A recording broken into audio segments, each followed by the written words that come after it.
আসসালামু আলাইকুম। Iran Israel যুদ্ধের পর সামনে এলো নতুন চমক। কাতারে মার্কিন ঘাঁটির গোপন স্থাপনায় ইরানি হামলার স্যাটেলাইট প্রমাণ দেখুন এখনই।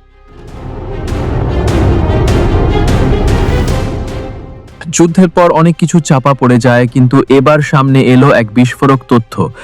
কাতারে অবস্থিত মার্কিন ঘাঁটি আল উদেইদের এক গুরুত্বপূর্ণ সামরিক স্থাপনা ইরানি হামলায় ধ্বংস হয়েছিল। এ তথ্য এখন স্যাটেলাইট ফুটেজে প্রমাণিত।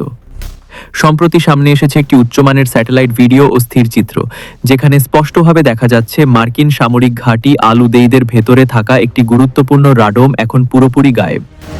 এই রাডোম ছিল পেন্টাগনের সঙ্গে সরাসরি যোগাযোগের একটি কেন্দ্রবিন্দু। পূর্ববর্তী ছবি ও বর্তমান চিত্র তুলনা করলে দেখা যায়, যেখানে একসময় সাদা গম্বুজাকৃতি একটি স্থাপনা ছিল, এখন সেখানে ধ্বংসস্তূপ ও কালো পোড়া দাগ। বিশ্লেষকেরা বলছেন এটি সম্ভবত সেই সময়ের ইরানি ব্যালিস্টিক মিসাইল হামলার ফলাফল, যেটি তখন অনেকটাই ধোঁয়াশার মধ্যে ঢাকা ছিল।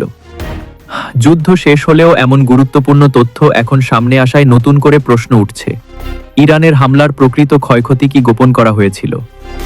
আমাদের কাছে থাকা আগের হামলার ভিডিওতে দেখা গিয়েছিল কাতারের আকাশে ব্যালিস্টিক ক্ষেপণাস্ত্র বিস্ফোরণের দৃশ্য, কিন্তু এই রাডার স্ট্রাকচারের ধ্বংস প্রমাণ এতদিন কোথাও আনুষ্ঠানিকভাবে দেখানো হয়নি।